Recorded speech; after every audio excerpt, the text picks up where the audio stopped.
Hey guys, welcome to Going Back number 11. This is the follow-up video to my One is Light, One is Dark video, which was all about Jacob and the Man in Black and what they each represented.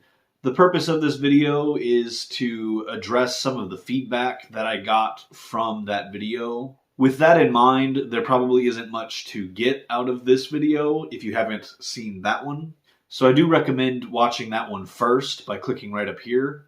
Also, as always, I'm probably going to be mispronouncing many of these usernames, so I once again apologize for that. But with that out of the way, let's dive in. Two players, two sides. One is light, one is dark. So this first comment that I wanted to address right out of the gate is from someone named Luthien TNV. It's a very kind comment. The part I wanted to address, though, says, though I must say that these filters make them a bit difficult to watch. So, my filters. I believe I've acknowledged before in this follow-up series how absolutely obnoxious my first filter was.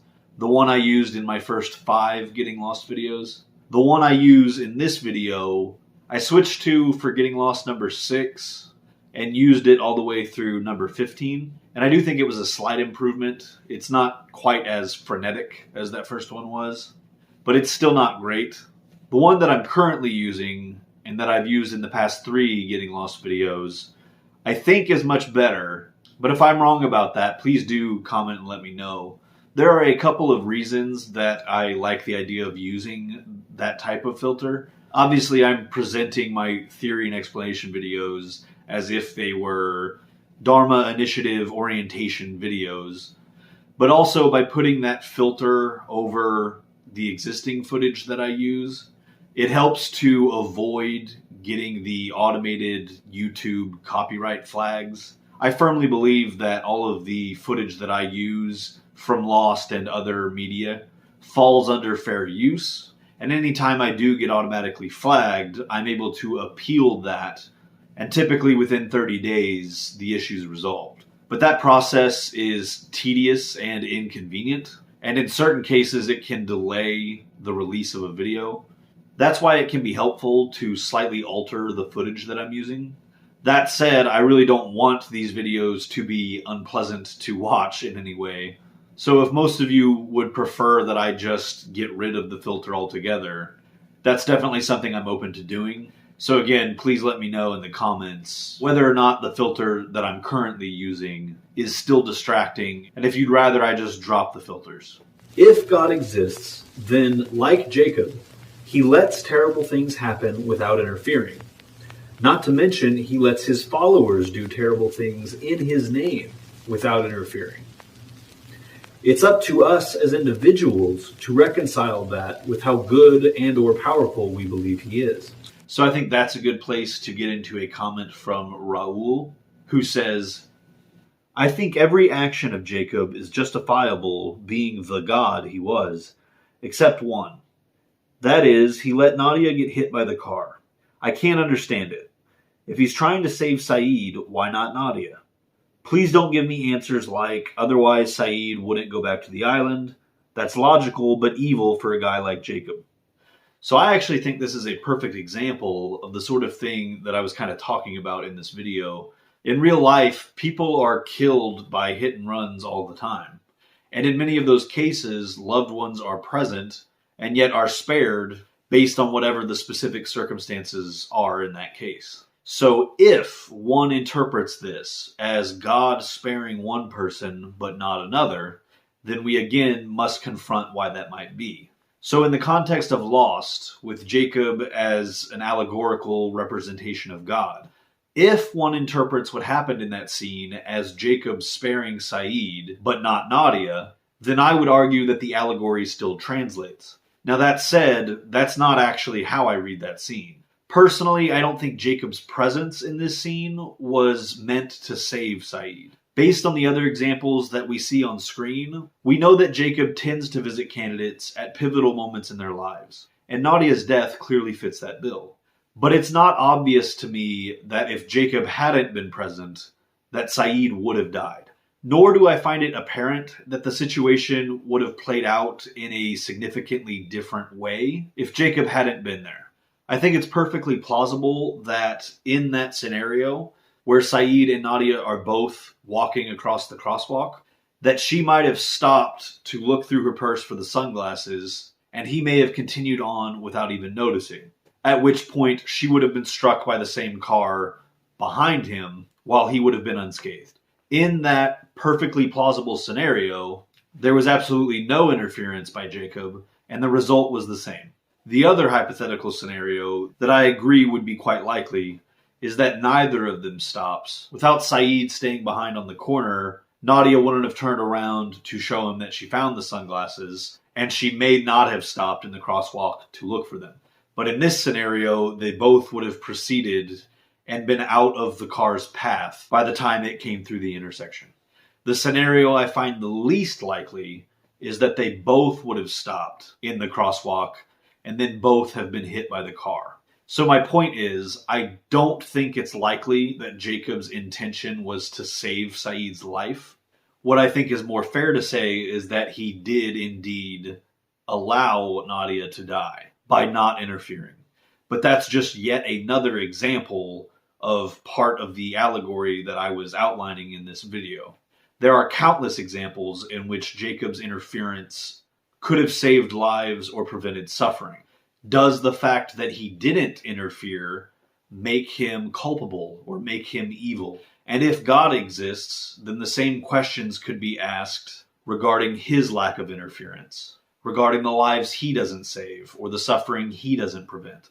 In my opinion, these are philosophical questions well worth considering, and I feel that Lost does a great job of exploring those questions. When Locke communicates with the island, or thinks that it demanded a sacrifice, the reality is it's the man in black's will he is divining. So this potentially raises questions about certain things that we see happen in the show, and Ben Ward brings up a good example. What are your thoughts on the sequence where Locke starts to lose use of his legs again, forcing Boone to climb up to the plane rather than him? Is that MIB? Does he have the ability to block the island's healing properties like that? So this actually did come up in Going Back number 7, and since I already talked about this a bit there, I'll try not to ramble about it for as long. But yes, I am fairly convinced that this is indeed the Man in Black. Boone is almost certainly a candidate, and therefore the Man in Black would want him dead. And while Locke is also a candidate, his blind faith in the island is proving far too valuable for the Man in Black to not exploit. And the ease with which the Man in Black is able to manipulate Locke at this point, I believe makes him far too valuable for the Man in Black to kill off. This is clearly evidenced by the way in which the Man in Black's plan goes on to play out. My most recent Getting Lost video was all about the parapsychological abilities we see in Lost. By definition, these abilities are psychic and telepathic in nature. I think it's fair to say that the Man in Black is by far the most powerful being in Lost.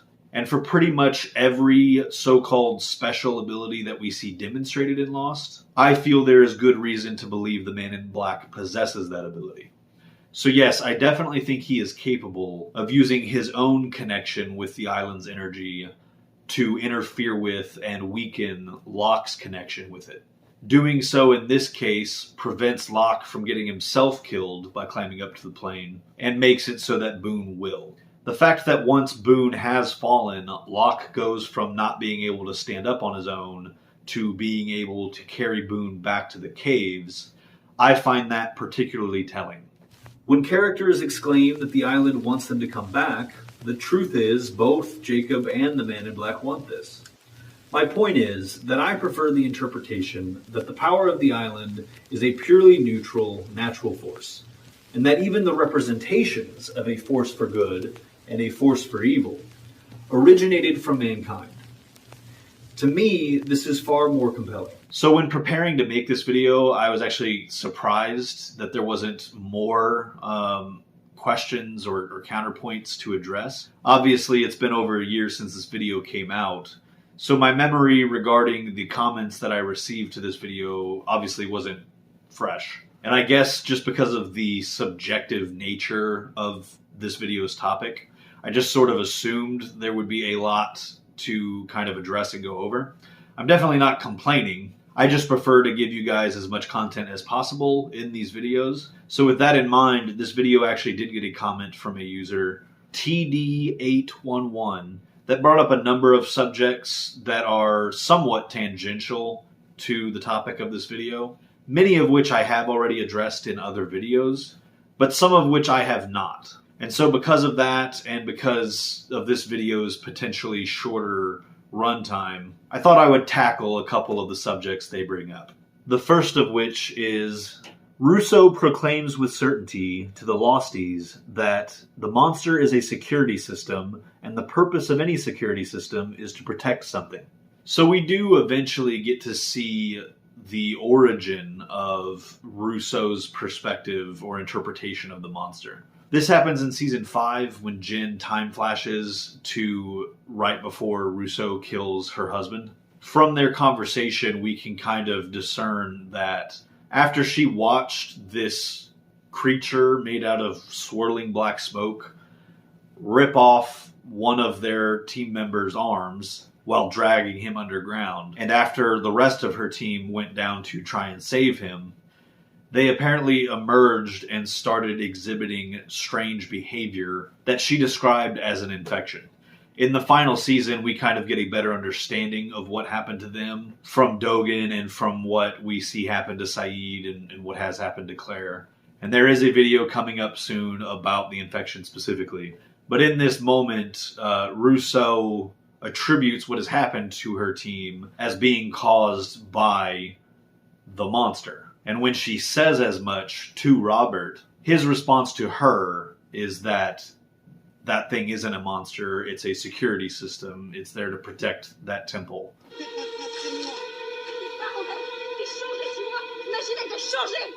Daniel, je t'en prie. Pose ton arme.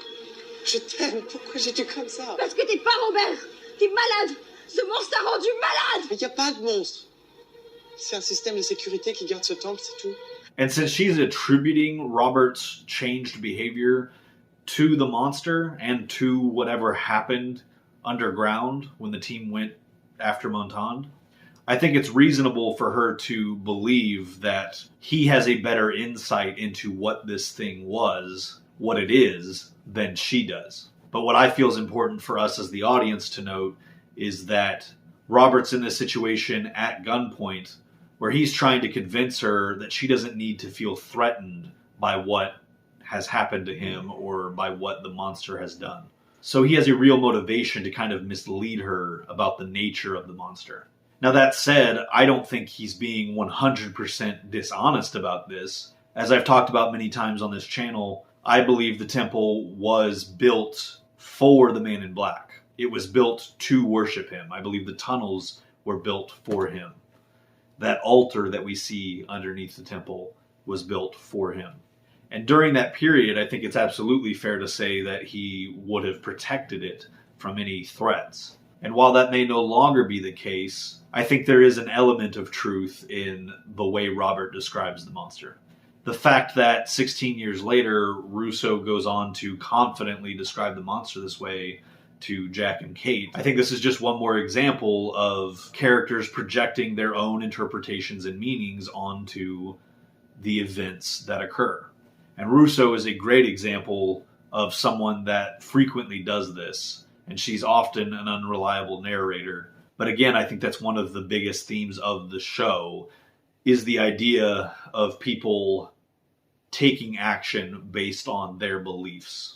Whether or not there's any merit behind those beliefs is often irrelevant. In this same finale, there is another example of Rousseau doing this exact same thing. She hears whispering out in the jungle, and she interprets what little she hears to mean that the others want Claire's baby. And so then Rousseau acts on that belief. Of course, what is revealed by the end of that finale is that the others weren't at all coming for Aaron, nor was this even the child that the whispering was referring to.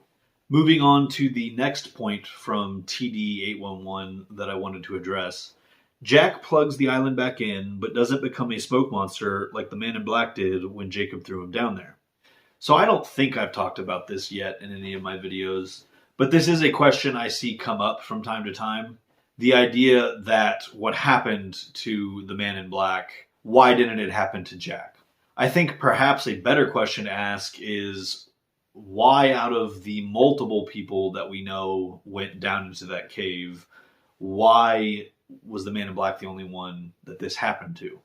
Because Jack isn't the only one. There's obviously Desmond, although his resistance to electromagnetism potentially explains why he wouldn't have become a smoke monster. But there's also the skeletons that we see down there and whoever else implemented the stone cork. What I know I have pointed out in other videos is that this stone plug was implemented after the events of Across the Sea, and that's why the light that we see in the series finale is dimmer than it was in Across the Sea.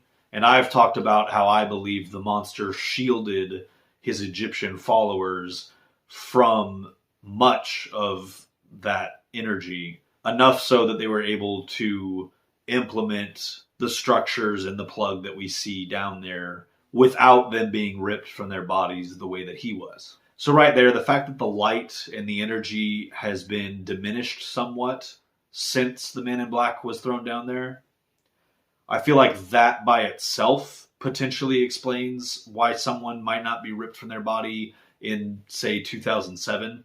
But even more than that, in Jack's case, he goes down there when the source has been deactivated and the energy isn't nearly as present. And once he replaces the stone plug, the source starts to kind of kick back on and kind of build back up. And I think at this point, with him being right there at the epicenter of it, that as it's starting back up, it then transports him out into the water where we saw the Man in Black's body end up. But this likely happened before it had even finished fully restarting. But even if it hadn't happened until after it had fully reactivated, then like I just said, the source has been somewhat diminished since the Man in Black was tossed into it. So it is still perfectly plausible that it wouldn't have displaced Jack's consciousness the way it did the Man in Black's. And the last part of this comment that I wanted to address states the following. I always wondered if young MIB, seeing his murdered mom, was actually Mother appearing as her to piss him off and manipulate his frustration and anger so that one day he would kill her. She did say thank you, if I recall correctly, when he stabbed her. So I've already pretty extensively explained before that I do not think Mother was a smoke monster. Now that said, I don't think that's the only way in which she could have appeared as Mother. In my most recent Getting Lost video, I've already talked about the idea of astral projecting or affecting someone's mind in such a way that you can make them see something that you want them to see. And so yes, from a capability standpoint, I do think it's possible that Mother could have done this. And to be completely honest, prior to the events of the final season, I've always felt that there was a lot to suggest that we never actually see any actual spirits or ghosts in the show. I will be talking about this more in depth in upcoming videos, but basically I felt that after the reveal at the end of season 5, that this imposter Locke was really just the monster impersonating him, and that this is what was going on when we thought we were seeing an undead Christian. From my perspective, I thought this reveal, combined with what Miles says to Hurley just a few episodes earlier. You can trust me, I talk to lots of dead people. So you have conversations with them like they're your pals? Sure, all the time. Sometimes we even play chess. You actually see them? Of course, why wouldn't I? Because that's not how it works. I really felt at the time that this was the show's way of revealing to us that we were never seeing actual ghosts on screen. And I still kind of suspect that was the intention at that time. And so going into season 6, I spent a lot of time wanting to believe that was still the case. And that any time in the final season that we see a ghost, that it's actually somehow the Man in Black that's responsible for what we're seeing. And I remember at first the fact that Saeed is infected by the temple spring, that sort of made it somewhat plausible that, oh, he was the one, presenting himself as Jacob, telling Hurley to do this. Of course, later on, it's definitely Jacob. As soon as he's appearing to the Man in Black as the child version of himself, it's clearly not the Man in Black that's doing that. So I had to pretty quickly concede that Jacob really was appearing after his death. But even then, I didn't think that that was much of a deviation from what I interpreted to be the show's original revelation, that being that we're never really seeing ghosts, because of Jacob's unique level of ability with harnessing the island's energy. As I talked about in my last Getting Lost video, it seems evident to me that Jacob was able to use his aptitude of harnessing the island's energy to tether his consciousness to the material world for a limited period of time. And so even with conceding that Jacob was Jacob and not the Man in Black, I still really wanted to be able to explain the other ghosts that we see in season 6.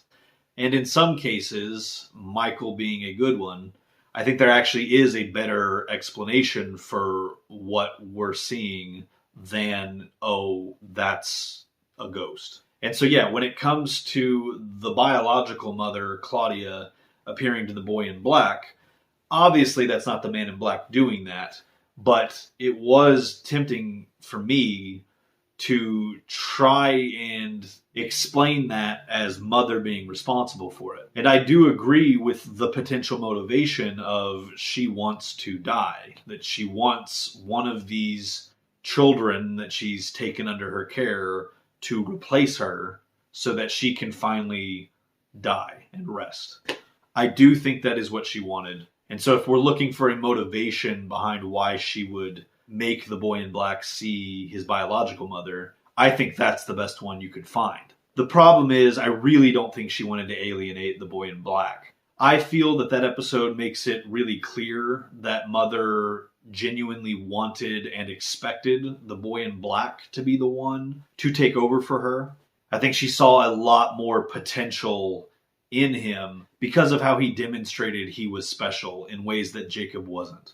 Furthermore, I think appearing as the biological mother would have been a very risky way of trying to manipulate him into eventually killing her. Because realistically, it certainly would have been possible that Jacob would have chosen to go with his brother, and then she would have been left with no one to eventually replace her. So all of that's to say, as much as a part of me actually does want to explain Claudia's appearance as something else besides it genuinely being her ghost, I just don't think there's a reasonable way for that to be the case based on the facts.